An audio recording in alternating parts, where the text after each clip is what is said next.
Man, it feels so good. Seattle is going beast mode, everybody. Reuniting with Marshawn Lynch. The Seahawks agreed to a deal with Lynch on Monday night, his agent said. A source told our Adam Schefter that the contract is for this year only, Sunday versus the 49ers, and the postseason. He said, we got history there.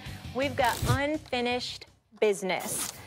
Emmanuel Acho here with us. What's good up? to see you. Merry Joe, Christmas. Good to be seen. Good to be seen. Max, I'll start with you. Could Marshawn be the difference maker for this Seattle team? Yes, he could.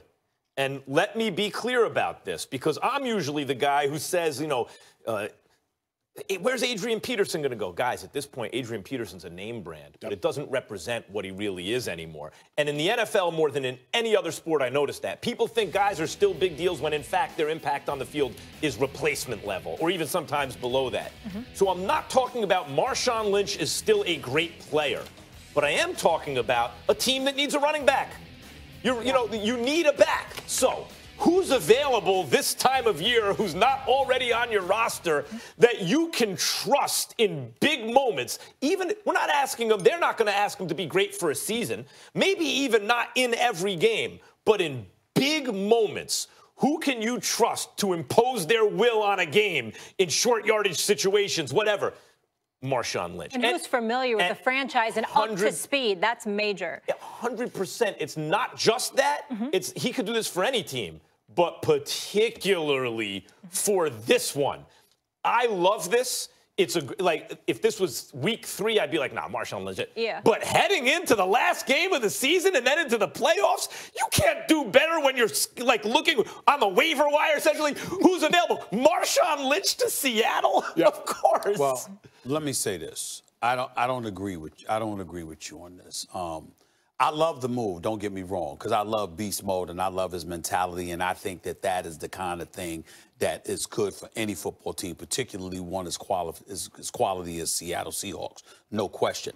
And I will give mad love and respect to Marshawn Lynch from this perspective. 6 of the last 7 seasons he's played in the NFL, he's averaged better than 4 yards a carry. We keep getting that twisted. It's not like this brother fell off the map. I mean, 6 of the last 7 years, he has been running the football in the National Football League before he disappeared after 2018. This guy has averaged at least 4 yards a carry. So it's not a matter of that. I'm just saying that when you look at what Chris Carson gave you before he goes out with his hip injury, the 3-headed monster that is Seattle with Carson, Proceeds, and Penny. More so Carson than anybody else, because he's the one that's ran for over 1,000 yards the last 2 seasons, has 1,200 yards as we speak before he ultimately go down. The 3-headed monster that they were, I don't think Marshawn Lynch makes up for that. If we're looking at one guy, and this one guy was running the football for them, and he's averaging 4 yards a carry, and we saying, yo, okay, all right, can Marshawn Lynch replace that guy for 2 games? We can't rule that out.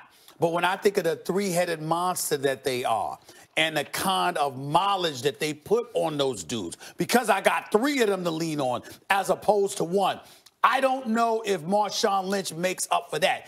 He's better than nothing. He's obviously quality, but I don't know how far I can go looking at the rest of the NFC, thinking how much of a difference he's going to make over 2 games. But I hope I'm wrong, because I love him. So I think Marshawn is going to be the difference. And I think so because I was looking at it last night. Everybody lauds Russell Wilson as a guy, and to a degree, rightfully so. But the Seahawks are a running team. Let's not get it twisted. Carson, he was 5th in the NFL in rushing. The Seahawks are a running team first. In their 4 losses, they only average 100 yards rushing. In their 11 wins, 158 yards rushing. Marshawn is the type of guy that can come in. He averages 4.3 over his career. Last year, he still averaged 4.2. Like Max, you said, if this was week 2, week 3, I'd be like, nah, I'm out. I don't want any parts of it. But all he needs to do is give you 4 or 5 games at the most. That's all you need. I might not even say I'm out. I might still take him if that's the best I could do, but I wouldn't be sitting here saying he could be the difference. Yep. But at this time of year, see, I said this about Brady against the Bills. And this goes in the fight game. It goes in a lot of sports. A one-time great still a lot of times has it in him somewhere to be great in a moment again or over a game or 2. And Marshawn Lynch, I know he's not the greatest running back of all time, But on my all-time team, he might have a spot. And because there was something about him you wanted on your team almost more than anyone else when he was at his best. And I think there's an emotional component. We all get it. Like, oh, Marshawn, he might give the Seahawks some juice. That's just the narrative that we try to create at times, right? If you're in the locker room, what does Marshawn actually do? Well, as a defender, now you got to respect the fact that beast mode is in the backfield. So the linebackers, they're going to play downhill a little bit more, which lets Russell Wilson eat. If Russ doesn't have a running game, his passing game is severely depleted. So Marshawn makes you as a defender say, oh, God, is this dude back? Is he for real? Whether he is or not, just the aspect of Marshawn plays a having factor. a game plan for him, yeah. I mean, the other piece being down 3 running backs, I know that's major for Seattle, but on a positive note, it looks like they're getting Jadeveon Clowney back. If you need a first down, like the thing about the beast quake, right, is the way Marshawn runs, it's an act of will, you know? And if you need a first down in a playoff game or to get home field in the playoffs, if he's still... You can't do better than him right now anyway. But if there's a guy who might still give it to you, it's him. Tell me this, Stephen A. Okay, so say, for example, you had Seattle booked to go to the Super Bowl with Chris Carson. Now with Marshawn Lynch, how much does that downgrade them? How much of a difference is it not having any of their starting backs? I think that depends on Marshawn Lynch because we don't know what he's been doing.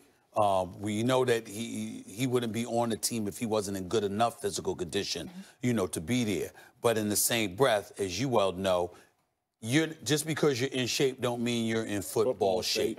And what you can handle, I don't know the answer to that question because he hasn't been around. What I would tell you is that his heart, his moxie, all of that stuff, I absolutely love. And as much as I respect the hell out of Pete Carroll, and I got a lot of love for Pete Carroll, he and I have had conversations in the past. I'm very, very fond of him.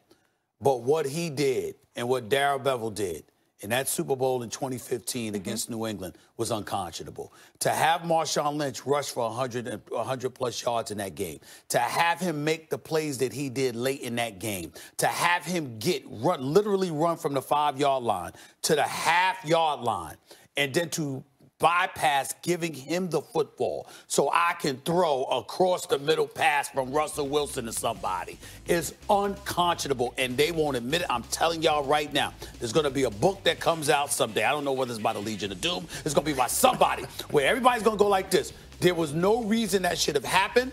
They gave the ball to Russell Wilson because they wanted Russell Wilson to be the hero, not beast mode. I happen to believe that's a big reason why he wanted to leave Seattle to begin with when he initially retired before he ended up coming out of retirement to go to Oakland. I don't care what anybody says. That's like, there have been plenty of people who disagree with you. I'm on the same side of you here as you here, unfortunately. This is a debate show, but we agree about this. You give the ball to Marshawn Lynch. There have been plenty who have said, nope, a pass play was the right call right there. But the whole point about Marshawn Lynch, as I just mentioned, is if there's almost anyone who ever lived who you think you have a half yard to go, give it to him. Yeah. Even if they know it's coming, it's him. Now, I will say this, though. They're going to need a lot more than a half yard. That's right. A lot more than 3 yards a carry to carry them to the Super Bowl. Because Stephen A. hit the nail on the head earlier on.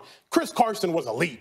Like, the dude was special. He wasn't just some run-of-the-mill back. He had 1,200 yards already this season. Marshawn Max is going to have to But you may not win the Super Bowl, but it could be the difference between you getting knocked out in the first round and making a little run at least, winning a couple games. Oh, it makes a difference. We won't have you here with us on Friday. What do you expect in this Niners-Seahawks game Sunday? Do you think Seattle can get it done? I think the Niners get it done. The Niners are a little hungrier of a team to me. When you look at Seattle, the nucleus of Seattle, they got complacent. Now, this year we've seen the complacency dissipate. But earlier on, over the last several years, they've been complacent. When you look at the Niners, they're young, they're hungry, they're scrappy on defense. I'm not sold on Jimmy G. He's made some great balls last week. I get it. I'm not sold on Jimmy G. But Seattle as a whole, I think they're a little hungrier, and I think they want it a little more. That, to me, is the difference. Yeah, I don't think I'm not sold on Jimmy G either, but it's trending in the right direction. If that's the weak link on your team, I've seen Brady-ish qualities from him, like young Brady before he was great, when he was just good, but good under pressure.